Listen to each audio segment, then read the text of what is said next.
What's up, everyone?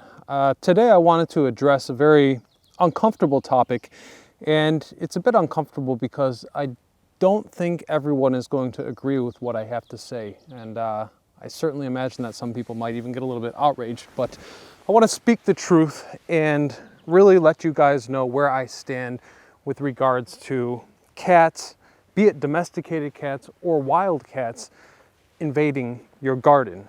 And I bring this up because it's a popular topic that often is discussed around the internet, yet no one really addresses the uncomfortable truth, the uncomfortable reality, and that is that we wouldn't have cats stinking up our gardens, tearing up our bushes, and making a ruckus inside of the garden if we didn't bring them into our house and into our world in the first place. Generally speaking, wild animals make a huge effort to avoid human beings. They see human beings as the number one predator, and rightly so.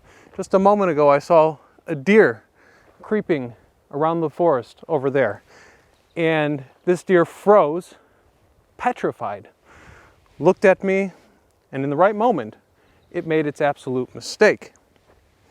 By mistake, I mean escape. Perhaps its mistake was being spotted by me in the first place.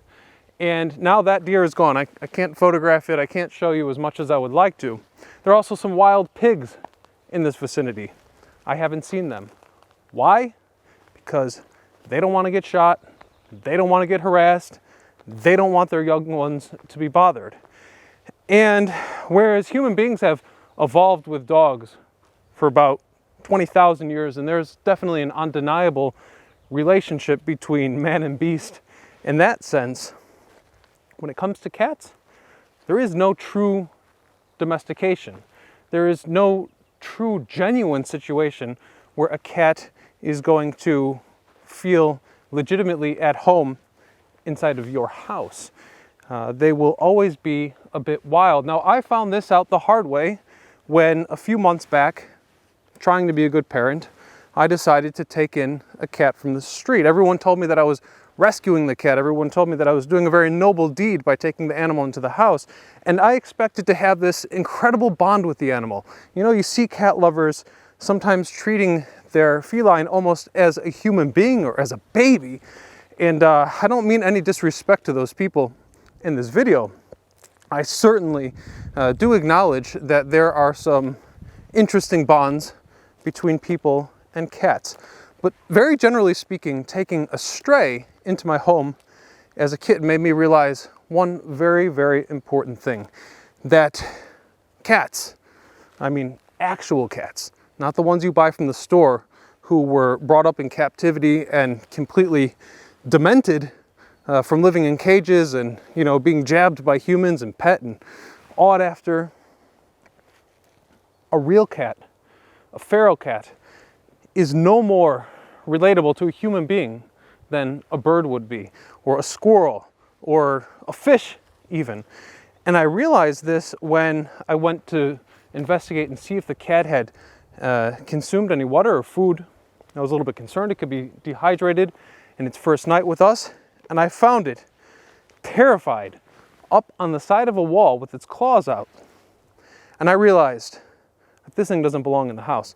I realized that I'd never even really seen a cat before with its front claws, because typically where I'm from, people cut the claws out, which is basically the hand of the cat, and remove them so that the cat's more house friendly.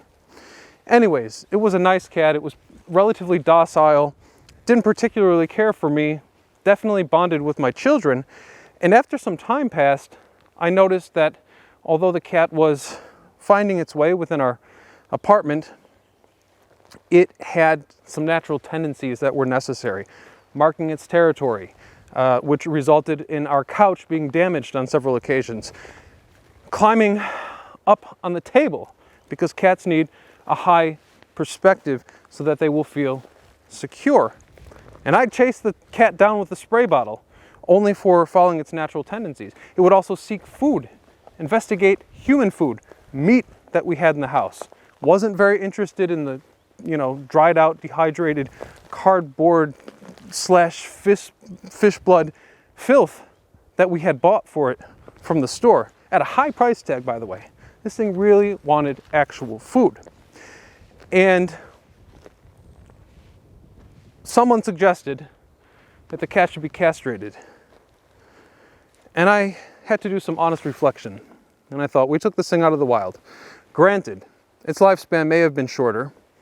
They say that the typical outdoor cat lives for about 2 years, where an indoor cat can live for up to 14 years, maybe even longer. But what kind of life is it when you lock and confine a living thing into a small area? It's not natural to it. And then you feed it some disgusting fabricated food that you would never give to a human being.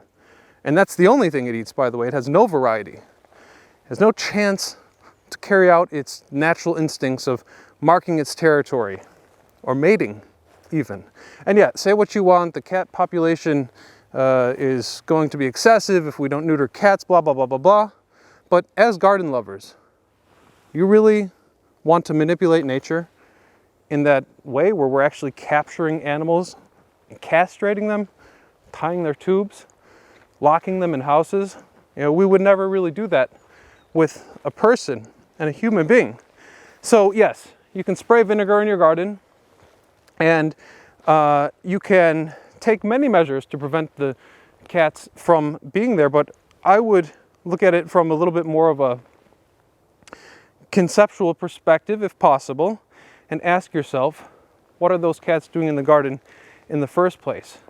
Probably they've been tampered with by humans. Probably they don't know better than to be in your yard, seeking food, looking for shelter, because their natural instincts on every level have been interrupted. And with that in mind, you have to ask yourself, did you do the right thing? Did we do the right thing?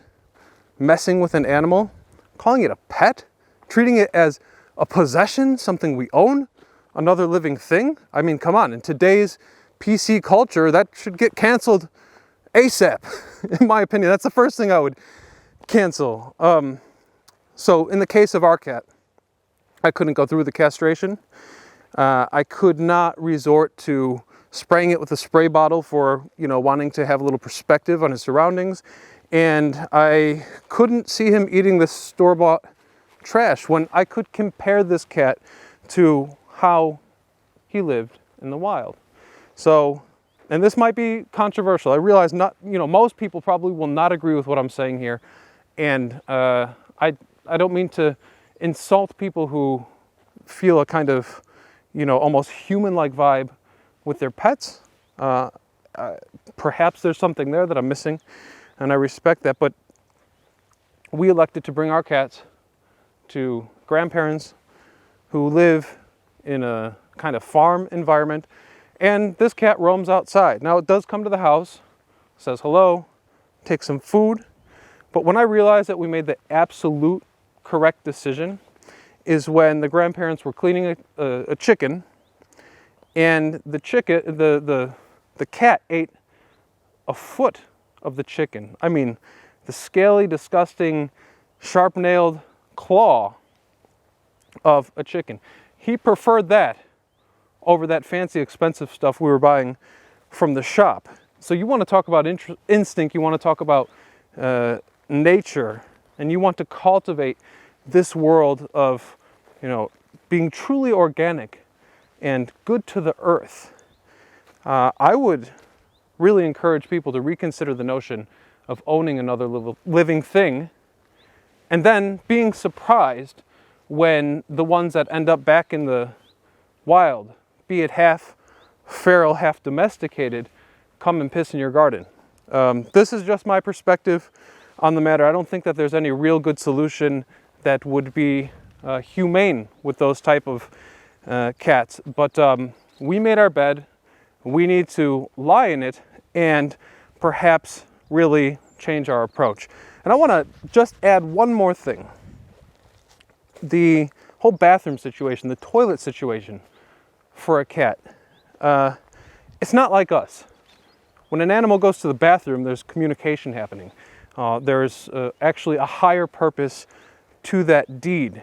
And so one litter box is not really going to be sufficient to the cat's needs for its instinct. And so, you know, dress him up in a sweater, take him to get groomed, give him shots, put a collar on it, and one litter box stashed away from your basement. You're basically humiliating this living thing. And I just don't really think that that's very nice. I don't think that that's correct.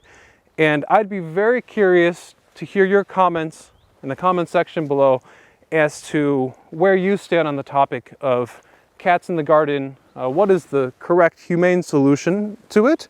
And what is the root cause? Because I believe the root cause is that we set up a certain precedent and now we just have to freaking deal with it. Because it's neither a pest, nor in my opinion, is it a pet. It's a living, breathing, wild animal. Just let it be.